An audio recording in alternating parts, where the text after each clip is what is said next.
კვირის ყველაზე მნიშვნელოვანი საზოგადოებრივი და პოლიტიკური მოვლენები სუბიექტური აზრის პრიზმაში. თამამის შეფასება, განსხვავებული კომენტარი და სტუმარი. მოусმინეთ თეონა გეგელიას და სტუმრების შეფასებებს საავტორო გადაცემაში შუა კვირა. საღამოს მშვიდობისა თქვენ უსმენთ რადიო იმედს ტალღაზე 105 და 9. ეს არის გადაცემა შუა კვირა თეონა გეგელიასთან ერთად. ყოველ 4 შაბათს საღამოს 7 საათზე თქვენ უსმენთ გადაცემის სტუმრების მოსაზრებებს კვირის ყველაზე აქტუალურ პოლიტიკურ და საზოგადოებრივ თემებზე. არჩევნების საბოლოო შედეგს ოქტომბრის ბოლოს დანიშნული მეორე ტურების შედეგი განსაზღვრავს იმის ალბათობა, რომ მმართველი პარტია საკონსტიტუციო უმრავლესობას მოიპოვებს დიდია. იმაზე თუ როგორ იმოქმედებს ოცნება ასეთი ძალაუფლების პირობებში ქვეყნის შიგნით სხვადასხვა ტიპის პროგნოზები უკვე კეთდება, დადებითიც და უარყოფითიც, თუმცა როგორ იმოქმედებს ის საგარეო ასპარეზზე ამაზე დისკუსია ჯერ არ დაწყებულა. ჩვენი სტუმარია ანალიტიკოსი ნიკა ვალიაშვილი. ნიკა, საღამოს მშვიდობისა. მადლობა გადაცემაში მონაწილეობისთვის. ოცნების 4 წლიანი პოლიტიკა საგარეო ფრონტზე ალბათ შეიძლება შეფასდეს როგორც ზომიერი და ფრთხილი, ხო? განსაზღვრავდა თუ არა ამას ძალაუფლების ის მანდატი, რომელიც ხელისუფლებას ჰქონდა, გააჩნდა ქვეყნის შიგნით და იმოქმედებს თუ არა ის უფრო თამამად განახლებული მანდატის პირობებში. პირველ რიგში ჩვენ აუცილებლად უნდა გავითვალისწინოთ ის, რომ ოცნების საგარეო პოლიტიკა იყო მემკვიდრე იმ ტიპის საგარეო პოლიტიკის, რომელიც სტრბილი ეპიტეტით ვთქვათ, იყო ძალიან შორს ზომიერებისგან და სიფრთხილისგან. აბსოლუტურად ავანტიურისტული, სპონტანური, ძალიან ხისტი, ზოგიერთ შემთხვევაში აგრესიულიც იყო ის პოლიტიკა, რომლის მემკვიდრეობაც ჩაიბარა ოცნებამ. შესაბამისად, ოცნების პრაგმატულობა და ოცნების ზომიერება ხშირ შემთხვევაში უკვე ყურს და თვალს მიჩვეული ასე იგი აი აგრესიულობის ფონზე შეიძლება ზოგს მოეჩვენა თქვათ უმოქმედობა, ინერტულობა და შემდეგ. სინამდვილეში არაფერი ამაში განსაკუთრებული არ არის.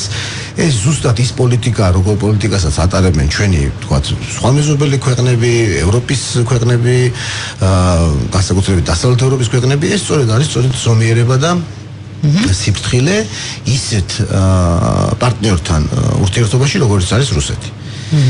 რაც არის ძირითადი თქვათ კომპონენტი ჩვენი საგარეო პოლიტიკის. დანარჩენ შემთხვევებში დასავლეთთან ურთიერთობის თვალსაზრისით ოცნებამ დატოვა ყველა ის დეკლარირებული ორიენტირი, რაც ჰქონდა მანამდე სააკაშვილის პოლიტიკას. კიდე რაღაც ხელშესახების შედეგებიც აქვს. ის პოლიტიკა და მიიღო, ასე ვთქვათ, შეიძლება ითქვას უკეთესი შედეგებიც. რადგანაც სწორედ დასავლეთი თავის ბევრად უფრო დასაყრდენ პარტნიორად მიიჩნევს ქვეყანას, რომელსაც აქვს ზომიერი პოლიტიკა, ვიდრე ქვეყანას, რომელიც აბსოლუტურად არ პროგნოზირებადია. ასეთი იყო ქვეყანა ოცნებამდე. ეხლა რა მოხდება ხვალ, ხო? მე ვფიქრობ, რომ ამ შემთხვევაში ალბათ გაგრძელდება პრაგმატიზმი, გაგრძელდება ზომიერებაც. მე იმედი მაქვს, რომ საკონსტიტუციო უმრავლესობის მოპოვების შემთხვევაში ოცნებას არ გაუჩნდება სურვილი იმისა, რომ თქვათ ზედმეტობები შეურიოს ამ ზომიერ პოლიტიკას და ყველაფერი გაგრძელდება ისე როგორც იყო.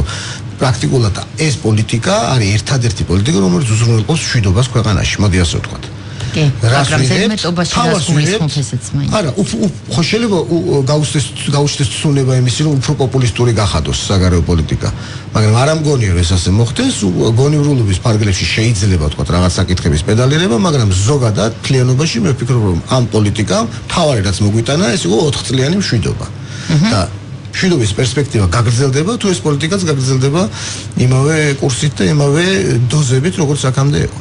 თუმცა ფაქტორები არსებობს ბევრი გარშემო, ალბათ ჩვენი საგარეო პოლიტიკური კურსი არ გულისხმობ მთავარ მიმართულებას და რაღაც ღირებულებით ორიენტირებს, ხო? მაინც რაღაც კორექტივები შედის ამ დროს ამ პოლიტიკაში, როდესაც რეგიონში რაღაც პროცესები ხდება, ხო? ზოგადად მსოფლიოში. ძალიან ვიდრე არჩევნებამდეც უკვე ეს პროცესები დაიწყო ამ რეგიონში, გულისხმობ რუსეთის და თურქეთის ურთიერთობებს, ასევე არის ძალიან მნიშვნელოვანი მოვლენა წინ 8 ნოემბერს არის ამერიკის პრეზიდენტის არჩევნები. ჩვენ ამერიკის პრეზიდენტის არჩევნებზე ცალკე ვილაპარაკებთ რეკლამის შემდეგ ბევრად უფრო ვრცლად, იმიტომ რომ ძალიან მნიშვნელოვანი მოვლენაა და ეს მოვლენა მნიშვნელოვნად განსაზღვრავს ალბათ შემდეგ ჩვენს ასე ვთქვათ მოქმედებებსაც და რეგიონში ჩვენს როლსაც. მაგრამ მანამდე რუსეთთან დაკავშირებული პოლიტიკა ქართული ოცნების ბოლო 4 წლის განმავლობაში იყო მხოლოდ ზომიერი თუ რაღაც გარკვეულ წილად რაღაც სისუსტე შეიმჩნეოდა. მე დავაკონკრეტებ, ერთ-ერთი პოლიტიკური პარტია ბურჯანაძის მაგალითად საყვედურობდა ოცნებას იმ გასული წლების განმავლობაში, რომ ის ვერ გასცდა არ გაღიზიანების და რაღაც სავაჭრო ურთიერთობების მიმართულებებს რუსეთთან ურთიერთობებში და რომ ეს არ არის სწორი, რომ ჩვენ ვაგვიანებთ რუსეთთან რაღაც სიტუაციის დალაგებას. ასეა ეს თუ არა? ანუ შენი შეფასებით ზომიერება იყო ეს მხოლოდ თუ რაღაც თვალსაზრისით აი სიფრთხილეზე მეტი სისუსტეც? მე ვერ დავარქოვდი ამას სისუსტეს, მეტის გაკეთება შეიძლებოდა თუ არა? რა თქმა უნდა, დარწმუნებული ვარ, ამის მცდელობა და სურვილი ნებისმიერ ნორმალურ ხელისუფლებას და მათ შორის, ვთქვათ, იმ ხელისუფლებას, რომელსაც პრეტენზია გონიურულობაზე და პრაგმატიზმზე აუცილებლად უნდა გქონდეს. ჩვენ ვფიქრობ, რომ გვაქვს იმის რესურსი და ეს არ არის შორეული მომავალი, ძალიან ასე ვთქვათ, ახლო პერსპექტივაში შეიძლება ეს მოხდეს, რომ რუსეთთან ურთიერთობები გაცდეს მართლაც, ვთქვათ, სავაჭრო და ჰუმანიტარულ სფეროს, გადავიდეს გარკვეულ პოლიტიკურ სფეროშიც და აქედან ჩვენ მივიღოთ რაღაც სარგებელი, მაგრამ ამ შემთხვევაშიც მგონია, რომ კონსენსუსი საზოგადოებაში თანდათან ყალიბდება. ამის მაჩვენებელია სწორედ ეს არჩევნები. ამის მაჩვენებელი იქნება საკონსტიტუციო უმრავლესობა. კონსენსუსი იმასთან დაკავშირებით, რომ აგრესიული პოლიტიკა რუსეთთან არაფერი კარგის მომტანი ქვეყნისთვის არ არის. რუსეთთან ურთიერთობების გაყინვა ამ მდგომარეობაში, ამ მდგომარეობაში ახლა ვართ, უკეთესია ვიდრე ომი, მაგრამ არ არის ის რაც ჩვენ ყველას გვინდა. ჩვენ შეგვიძლია და ოცნებას მე მგონი რომ ამის რესურსი საკონსტიტუციო უმრავლესობის მოპოვების შემთხვევაში ექნება, ის ბევრად ნაკლებად იქნება დაკომპლექსებული შიდა, ასე ვთქვათ, წინააღმდეგობის გამო და თუ კი შიდა წინააღმდეგობები იქნება მინიმიზირებული, მაშინ ოცნება უფრო გაბედულად შეძლებს ლაპარაკს რუსეთთან არა მარტო ჰუმანიტარულ საკითხებზე და ეკონომიკურ საკითხებზე, არამედ შეიძლება უკვე პოლიტიკურ საკითხებზეც. ამ ხრივაც მე მხოლოდ სარგებელს ველოდები ამ პროცესში. ყოველ შემთხვევაში ამით ჩვენ უფრო იმაზე მეტად ვერ დავზარალდებით, ვიდრე ეხლა ვარ დაზარალებული. ამაზე უარესი არის მხოლოდ ომი. რომელიც შეიძლება და მოეტანა აგრესიულ პოლიტიკას. გასაგებია, შენ თქვი დაკომპლექსებულიო ნაციონალური მოძრაობა და არა მხოლოდ ნაციონალური მოძრაობა, სხვათა შორის მუდმივად აი ამ კურსთან დაკავშირებით სპეკულირებდა. ლიბერალური არასამთავრობო ფრონტი, საზოგადოების წარმომადგენლები, რომლებმაც 10 წლის განმავლობაში თაობა, თეორიულად ჩვენ ხა ეს წარმოვიდგინოთ, ეს უცებ გაიარა შეიძლება ამ 9 წელმა, მაგრამ თაობა შეიცვალა, ერთი თაობა წარმოვიდგინეთ, ესე იგი ადამიანმა ჩააბარა სკოლაში და დაამთავრა სკოლა იმ პერიოდში. Ad ეს მოდა მუდმივი აგრესიული რიტორიკა, მუდმივი მზადყოფნა ომისთვის, მუდმივი ასე ვთქვათ, თითის გაშვერა ჩრდილოეთ მეზობლისკენ და ამაში გაზრდილი ხალხი ეხლა რა თქმა უნდა ისინი უკვე ამორჩევლებიან, მათ უკვე თავის განწყობები ჩამოუყალიბდათ და ის იყო აქტიური პროპაგანდის, შიდა პროპაგანდის წლები, რამაც შეცვალა დამოკიდებულება და მენტალიტეტი საზოგადოების. ძალიან ძნელი იქნება ოცნებისთვისაც მათ შორის. ოცნების მანდატი გაიზარდა, მაგრამ აი ასეთი ჯგუფების მე ვფიქრობ, რომ თანდათან შემართება ამაზე იყვინო ხმამაღლა არ შემცირებულა მე მგონი მაინც. მიუხედავად ამისა, მე მაინც მგონია, რომ პრაგმატიზმი, ხელისუფლება იმის ხელისუფლებაა, რომ თუ კი ის მოიპოვებს მანდატს და მან უკვე მოიპოვა მანდატი და არ ვიცი ხა როგორ გაგრძელდება მეორე ტურები, მაგრამ სავარაუდოდ როგორც კოჭებში ეთყობა, ასე ვთქვათ, საკონსტიტუციო უმრავლესობა იქნება, მაშინ კიდევ მეორე ოცნება არა მარტო შეძლებს, არამედ ვალდებულიც იქნება, რომ უფრო სასარგებლო საგარეო პოლიტიკა აწარმოოს რუსეთთან ყველანაირი კომპლექსების გარეშე. როგორ არის ეს შესაძლებელი? ჩვენ პირობებში, ანუ შესაძლებელია თუ არა ის პირდაპირი დიალოგი, რასაც ოცნების კიდევ ერთი ფრთა, ანუ ისე ბურჯანაძეს ვახსენებ, უფრო რთულია, პირდაპირი დიალოგი ძალიან რთულია, ეს არ არის მარტო თქვენ ის უნდა გაითვალისწინოთ, რომ არანაკლები პროპაგანდა ანტიქართული მთელი იმ წლების განმავლობაში მიდიოდა მოსკოვშიც და რუსეთში რა.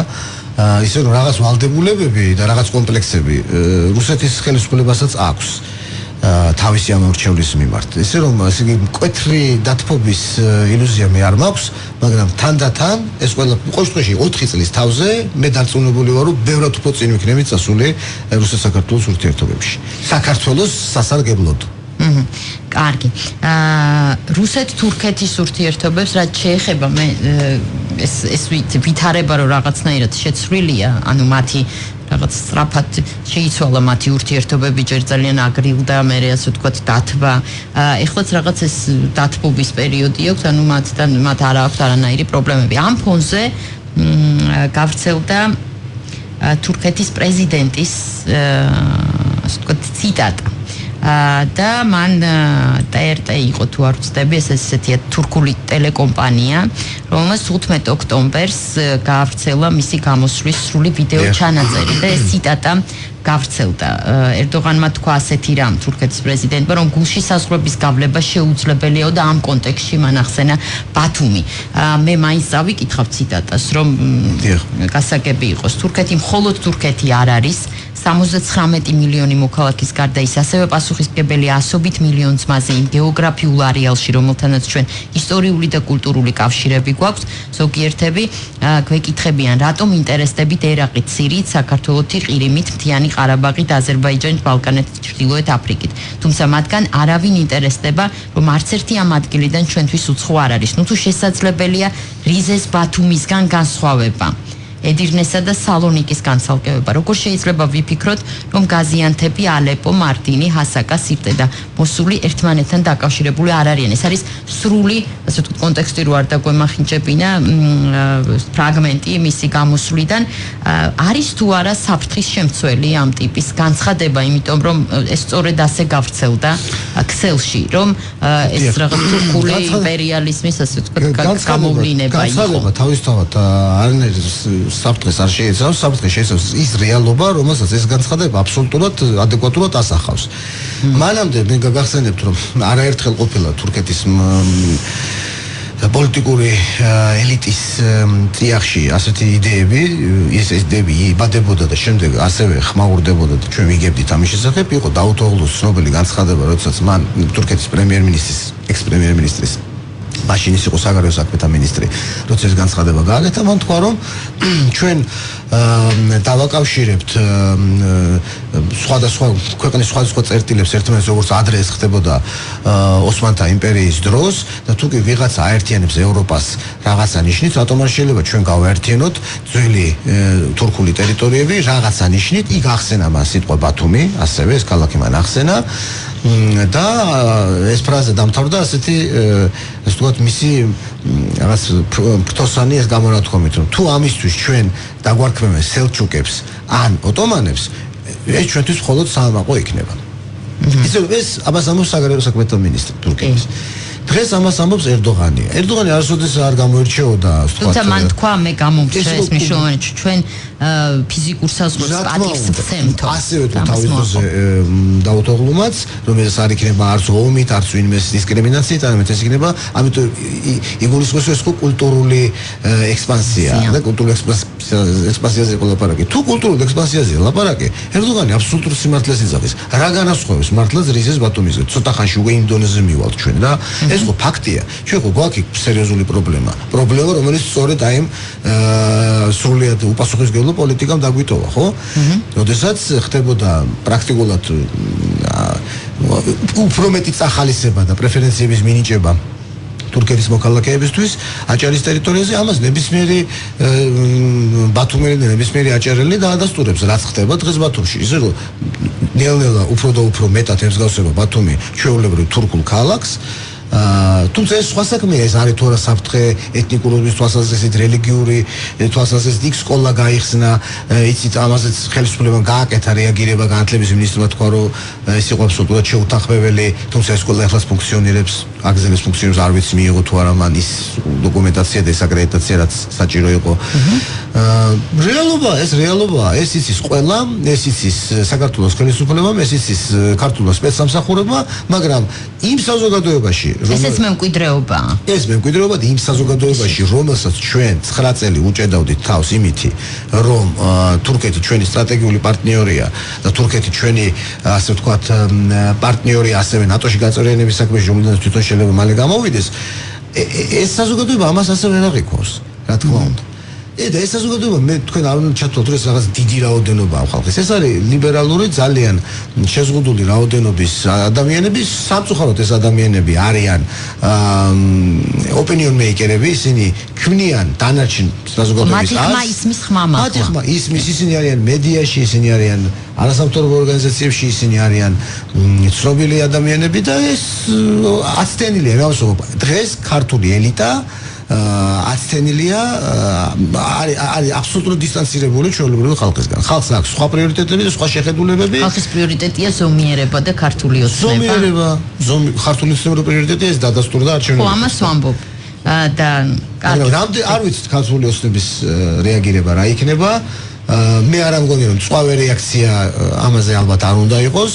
ეს არაფერს არ მოიტანს, იმიტომ რომ ნებისმიერ შემთხვევაში თუ იქ ლაპარაკი რომ გულებს შორის საზღვარს ვერ გაავლებ, ლაპარაკი იმაზე რომ უკვე აჭარაში ცხოვრობს ძალიან ბევრი თურქი, ეთნიკური თურქი, ცხოვრობენ თურქეთის მოქალაქეები, ყოფილი თურქეთის მოქალაქეები, ეხლა ვის მიიღო საქართველოს მოქალაქეობა აბსოლუტურად უკონტროლოდ, ეგ პერიოდის გახსოვს ჩვენს პასპორტები პირდაპირ იქდებოდა, ოღონდ ჩამოდით და რამე გააკეთეთო.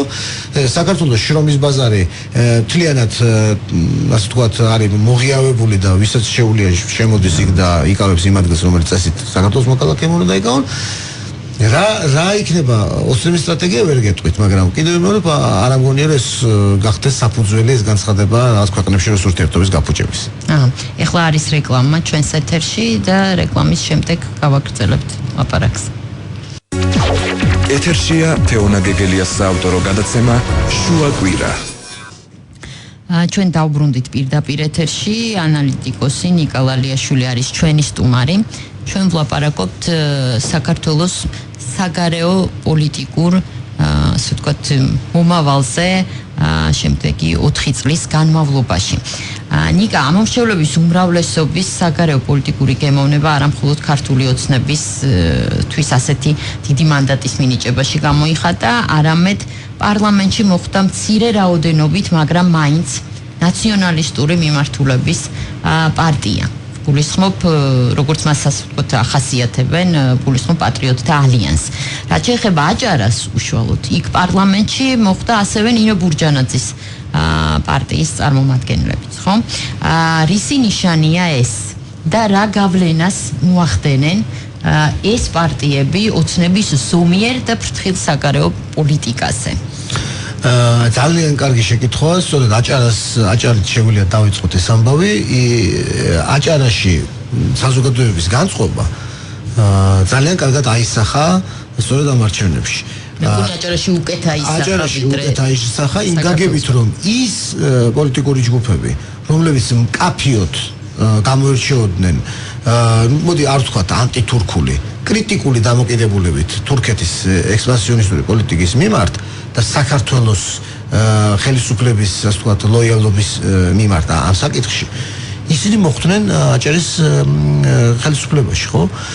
შესაბამისად, ეს სრულიად ცალსახად ცხადყოფს იმას, ჩემთვის პირადად, რომ აჭარაში რასაც აქამდე რეკლამამდე ვლაპარაკობთ, რომ აჭარის მოსახლეობა აბსოლუტურად აცნობიერებს შეიძლება დავარქვეს საფრთხეს. ანუ თქვათ კიდეც საფრთხეს, რომელიც შეიძლება მომდინარეობდეს სწორედ ამ ლოიალური დამოკიდებულებიდან. ეს ადამიანები შევიდნენ აჭარის ხელისუფლებაში, შევიდნენ საქართველოს პარლამენტში, რაც იმას ნიშნავს, რომ იქ სადაც ოცნება შეიძლება იყოს ზომიერი, იქ სადაც ოცნება შეიძლება იყოს დიპლომატიური, იქ სადაც ოცნებას შეიძლება დაჭირდეს რევერანსი, ამას ყველაფერს ეს ადამიანები არ გააკეთებენ. ისინი კიდევ უფრო გაამკვეთრებენ პოლიტიკურ გზავნილებს და შეიძლება კიდევ უფრო მეტი ადამიანების ასე ვთქვათ მხარდაჭერა მიიმხრო. და ხომ არ უბიძგებს ეს თავად ოცნებასაც თუნდაც მხოლოდ აჭარის ტერიტორიაზე, აჭარის მასშტაბით იმოქმედოს ბევრად უფრო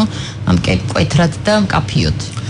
ვერ გეტყვით, კიდე იმას ვფიქრობ, რომ ეს რა თქმა უნდა, ეს არის პრობლემა. ჩვენ ამ პრობლემას უბრალოდ არ ლაპარაკობთ. უფრო მეტიც, როგორც რომელიმე მედია დაიწყებს ამაზე ლაპარაკს, მაგალითად მახსენდება ერთ-ერთ არხზე, ერთ-ერთი ток-შოუ, რომელსაც ჰქონდა ინტერაქტივში ასეთი შეკითხვა, ის პერიოდი, როდესაც თურქეთის შერაგებულმა ძალებმა ჩამოაგდეს რუსეთის სამხედრო თვითმფრინავი სირიის დაბომბვის დროს, მაშინ იყო ინტერაქტივი ერთ-ერთ არხზე, რომ რუსეთ-თურქეთის კონფლიქტის შემთხვევაში რა პოზიცია უნდა დაიკავოს საქართველოს ამ შეკითხვით.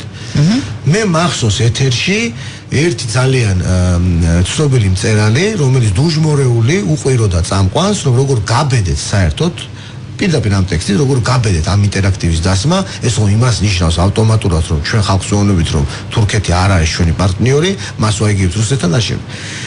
აი ის თქმა უნდა, ელიტა აცილებულია იმას, რაც არის ხალხის განწყობები. ხალხის განწყობები გამოვლინდა არჩევნებში, მათ შორის აჭარის მოსახლეობის განწყობები ძალიან კარგად გამოვლინდა იმაში, რაც მოხდა აჭარაში. და იქ შევიდნენ აჭარის უმაღლეს საბჭოში შევიდა პოლიტიკური ძალა, რომელიც გამოირჩევა უმწვავესი კრიტიკით თურქეთის მისამართით. და შევიდა მეორე პოლიტიკური ძალა, რომელიც გამოირჩევა იმით, რომ მას სურს რუსეთთან ურთიერთობების ნორმალიზაცია. როგორ შეიძლება ამ ელიტის ნაწილი რაღაც უფრო სინქრონიზებული იყოს საზოგადოებასთან ეს ძალიან რთულია და ცალკე თემა, თუმცა 9 წლიანი ტვინების გამორიცხვის კიდე 9 წელი ჭირდება იმისთვის, რომ ყველაფერი დაალაგდეს თავის ადგილზე.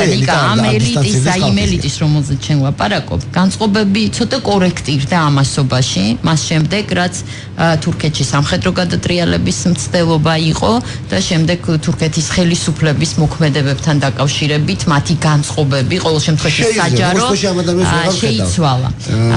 და რუსეთთან მისი ურთიერთობების დათბობის ფონზეც აი ამ ეგრეთ წოდებული ლიბერალური ჯგუფების საჯარო განცხადებები, ლექსიკაც რაღაც აშკარად შეცვლილია მას შემდეგ, რაც მე ასე ოპტიმისტურად არ ვიტყოდი. მიჭირს ამის თქმა ნამდვილად. მას შემდეგ რაც რუსეთთან ერდოღანს აქვს ასეთი ასე ვთქვათ ტკბილი და თბილი ურთიერთობები, ხომ? ამ ადამიანების რაღაც შეხედულებები ვინ არის მწერალი? გამახსენებ, ვერ ვიხსენებ. არ არის საჭირო, მე ყოველთვის ძალიან ხო, საინტერესოა ამას რომ ყოველ შემთხვევაში ეხლა აღარ ისმის ახლა ასეთი ხმები. ძალიან საინტერესო იქნება პროცესი 8 ნოემბრის შემდეგ. როდესაც ამერიკის ამომრჩეველი აირჩევს ასე ვთქვათ თავის პრეზიდენტს.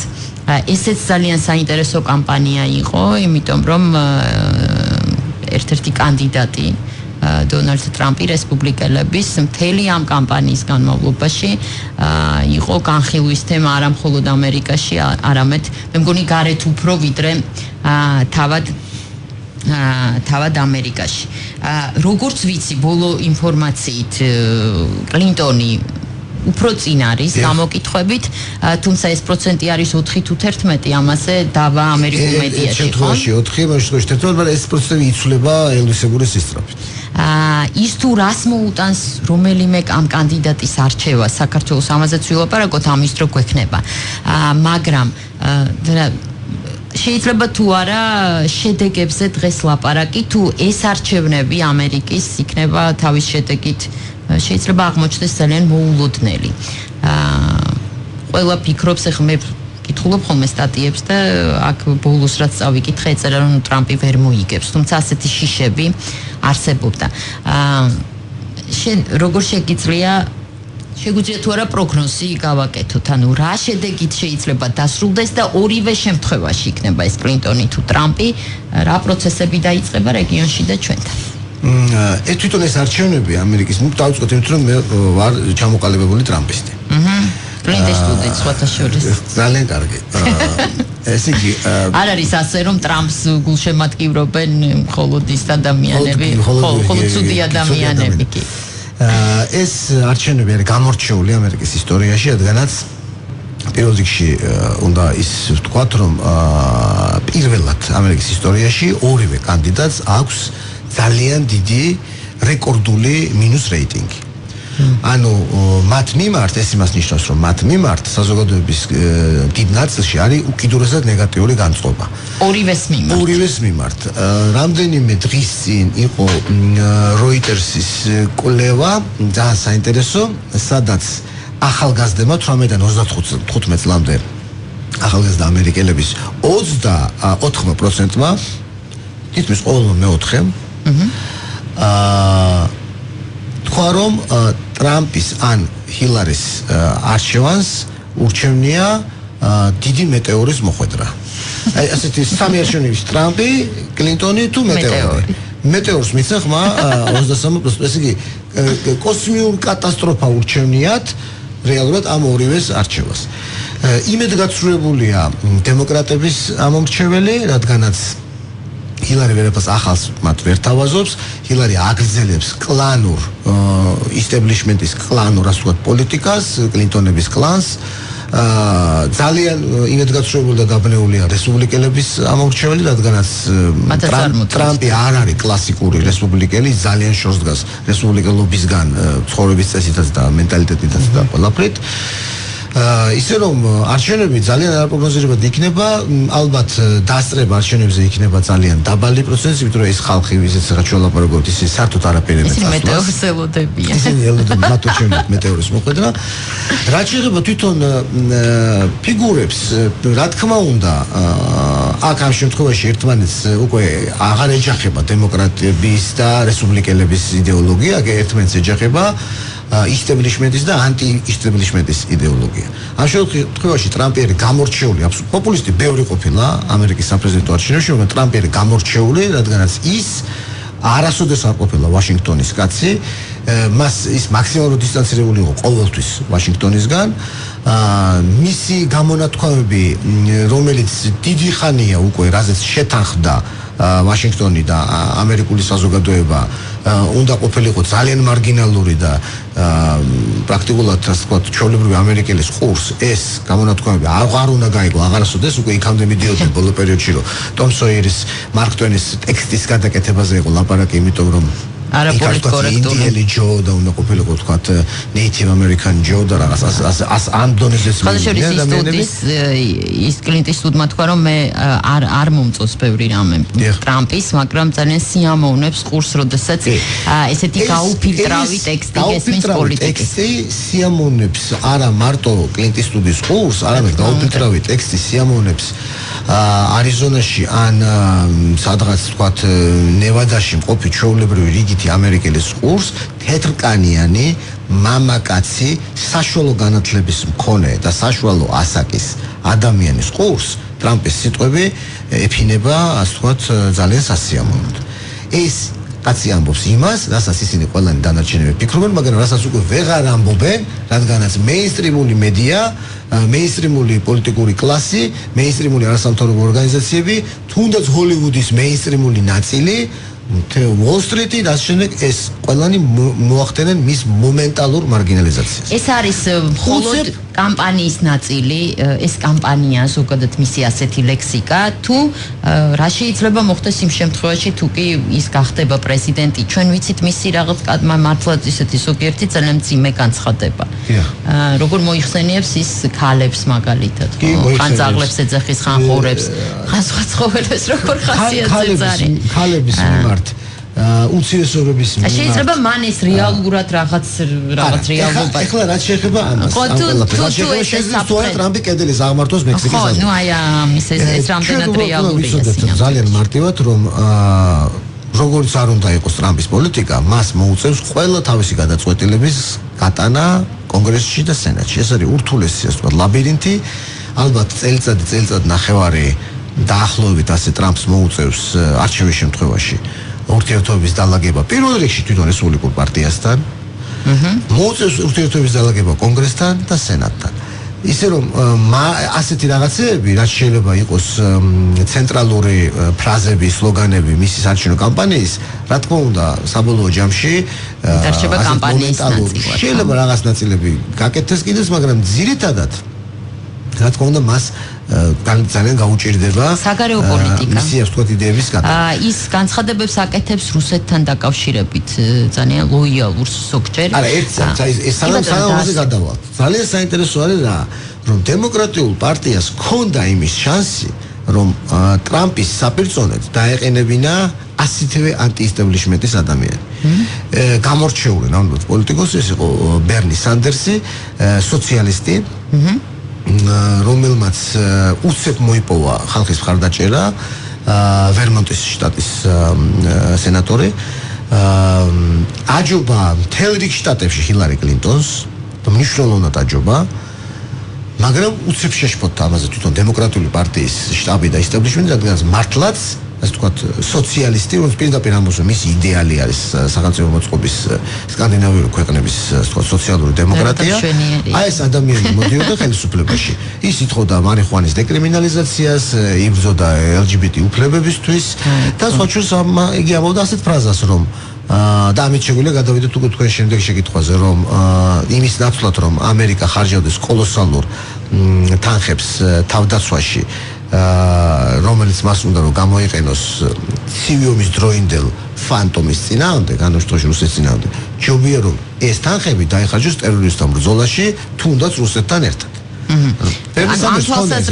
ამ თვალსაზრისით მისი და ტრამპის შეხედულებები რაღაც ემთხვევა ტრამპი აი ბოლო დებატებშიც შეეცადა რომ თავი აერიდებინა შეკითხვას ნატოზე და თქვა რომ რაღაც ამ თემაზე ბევრი არ მიფიქრიაო თუმცა მას აქვს მანამდე განცხადებები გაკეთებული რომ ის ძალიან სკეპტიკურად უყურებს ნატოში ამერიკის შეერთებული შტატების მომავალს და სამართლიანად შეიძლება მიიჩნევს იმას რომ ამერიკა არის ძალიან დიდი ფინანსური კონტრიბუტორი ნატოსი და არა მარტო ფინანსური თუ კი სადმე რამე ნატოს ეგიდით კეთდება უფრო მეტი ამერიკელი სამხედრო ეკოპება ვიდრე მაგალითად ფრანგი რომელმაც თუნდაც სირიაში ძალიან ზანტი დაბომბვების ცდილობდნენ რომ ძალიან ასე ვთქვათ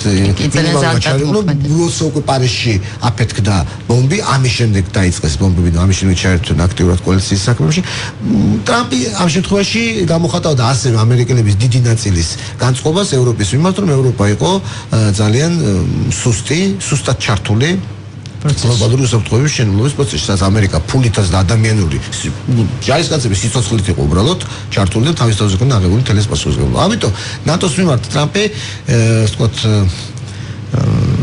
რბილად რო ვთქვათ, მოდი ასე სკეპტიკურად იყო განწყობილი ბოლო პერიოდში. გაამკვეთრა მან გზავნილები რუსეთის მიმართაც შეიძლება ეს დაკავშირებულია იმასთან, რომ ტრამპის საარჩევნო შტაბის მრჩეველი, თვითონ ტრამპის უშუალო მრჩეველი რუსეთის საკითხებში პეიჯი დაადანაშაულეს იმაში, რომ იგი იმყოფებოდა მოსკოვში, სადაც შეხვდა გაზპრომის ხელმძღვანელობას, როსნეფტის ხელმძღვანელობას, მათ შორის პრეზიდენტის ადმინისტრაციის ყოფილ ხელმძღვანელს ივანოვს და ასე შემდეგ. ეხლა მიმდინარეობს ეს საკითხი, ძალიან აქტუალური ამერიკაში, დემოკრატების შტაბი ადანაშაულებს პეიჯს ამ ვიზიტში. პეიჯმა თქვა რომ მოსკოვში ვიზიტები არ არის აკრძალული ამერიკის მოქალაქეებისთვის. ის იყო გაზპრომის აქციონერი და ეხლა უკვე გაყიდა მან აქციები. ის იმყოფებოდა მართლაც მოსკოვში, მაგრამ ეს იყო ბიზნეს ტრიპ, ანუ საქმიანი ვიზიტი და ის არავის აი ამ შემოთვლილი ადამიანებიდან არ შეხვედრია. და მან თვითონ მოთხოვა FBI-ს რომ დაიწყოს სასწრაფოდ და იქნებ არჩევნებამდე დამთავრდეს რამდენიმე დღეში გამოძიება რომ ბოლო რატო იყო ეს კაც ჩასული და ვის შემდეგ. შესაძლოა ამ აგორებული ასე ვთქვათ აი ამ დადანაშაულების თუ ვერ გეტყვით რეალურად ეს რა მოხდა მოსკოვში ნამდვილად არ ვიცი ვის შეხვდა ეს კაცი მაგრამ ამის ფონზე კლინტონმა ტრამპმა გაამკაცრა გზავნილები რუსეთის მიმართ თვითონ რუსეთშიც რო გითხრათ დიდი იმედებით არ უყურებენ არც ტრამპის გამარჯვებას და არც ჰილარის გამარჯვებას რადგანაც ფიქრობენ რომ ორივე შემთხვევაში თუნდაც იყოს კეთილგანწყობა ძალიან გართულდება კონგრესის და სენატის ისე ვთქვათ გადარწმუნება იმაში რომ ვთქვათ მოიხსნას რუსეთს სანქციები. ეს არის ახლა მთავარი პრობლემა რუსებისთვის და სწორედ ამას ადანაშაულებენ პეიჯს რომ ის ამის მოსალაპარაკებლად იყო ჩასული მოსკოვში რომ თუ ისინი აღმოჩენენ ხარდაჭერას ტრამპს მაშინ ტრამპის გამარჯვების შემთხვევაში სანქციები მოიხსნებოდა. თითქოს რუსები ხო მართლაც სინამდვილეში ისინი არ უჭერენო ტრამპს მხარს უბრალოდ ისინი რაღაც ქმნიან ილუზიას რომ ერევიან ამერიკის ჩიდა აი ამ კამპანიაში ასე ვთქვათ და მე მგონი რუსეთისკენ წავიდა კვალი ასევე აი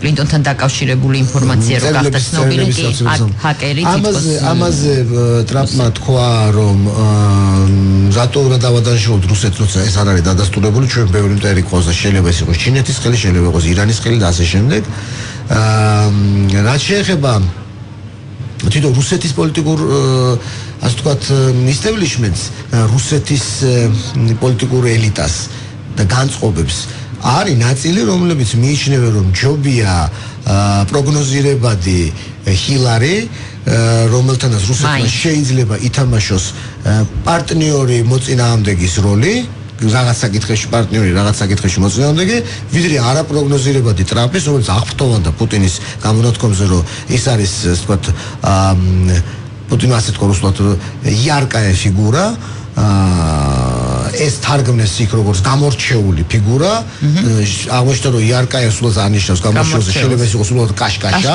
და კაშკაშა მართლაც არის ტრამპი იმიტომ რომ არის მედიის მიერ შექმნილი რაღაც მედია იმიჯი მედია ხატი და ის მისი ყველა განცხადება სენსაცია ხდება მისი ინტერესი ის უტევს მედიას და მედია მას აპოპულარულებს და შეიძლება ეს იგულისხმო პუტინი იყოს ის ტრამპი დაფრთხოვანდა და თქვა რომ ის რამე იყოს გამონახავდა საერთო ენას პუტინთან ანუ პრინციპში რაღაც ძალიან სერიოზულ ცვლილებებს ტრამპის გამარჯვების შემთხვევაშიც არ უნდა ველოდოთ ასე გამოდის იმიტომ რომ ბარიერია კონგრესი ბარიერია ალბათ უსაფრთხოების სამსახურებიც ხო ამერიკის უშიშროების სამსახურები უსაფრთხოების სამსახურები ნუ ამ შემთხვევაში თქვენ გულისხმობთ ალბათ CIA-ს და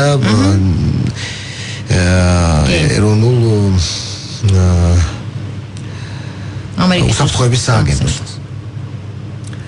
იცი რა ჩვენ არ უნდა წარმოვიდგინოთ რომ ეს ორგანიზაციები დამოუკიდებლად ქმნიან ქვეყნის პოლიტიკას ქვეყნის პოლიტიკას ქმნის უშიშროების საბჭო ქმნის თეთრი სახლის ადმინისტრაცია საგარეო პოლიტიკას უსაფრთხოების სტრუქტურები ვალდებულნი არიან შეასრულონ ის კურსი რომელიც აღებული აქვს თეთრ სახლს კონგრესს შეუძლია რომ დაიბაროს მაგალითად როგორც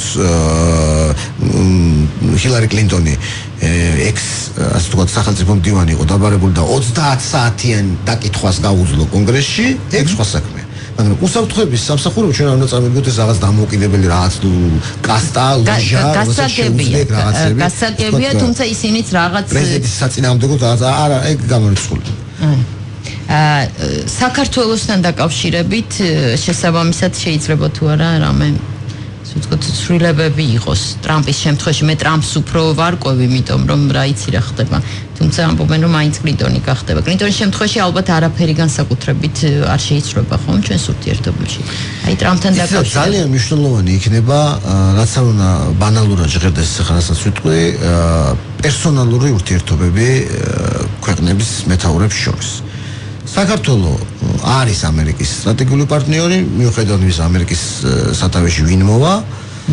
საქართველო არის სანდო და უკვე ასე ვთქვათ, პროგნოზირებადი პარტნიორი და არ ამგონია რომ რომელიმის არჩევამ ჩვენ ან გაგვეფუჭოს საქმე ან გაგვიგეთოს. გასაგებია. დიდი მადლობა. ნიკალალიაშვილი იყო ჩვენი სტუმარი, ჩვენ ვლაპარაკობდით საქართველოს როლზე და ასე ვთქვათ პოზიციონირებაზე საგარეო ასე ვთქვათ არენაზე მომავალი 4 წლის განმავლობაში და იმ ფაქტორებზე რომელმაც ამაზე შეიძლება გავლენა მოახდინოს. მე გემშვიდობებით მომავალ 4 შაბათამდე ნახვამდის. კვირის ყველაზე მნიშვნელოვანი საზოგადოებრივი და პოლიტიკური მოვლენები სუბიექტური აზრის პრიზმაში. თამამის შეფასება, განსხვავებული კომენტარი და სტუმარი. მოусმინეთ თეონა გეგელიას და სტუმრების შეფასებებს საავტორო გადაცემაში შუა კვირა.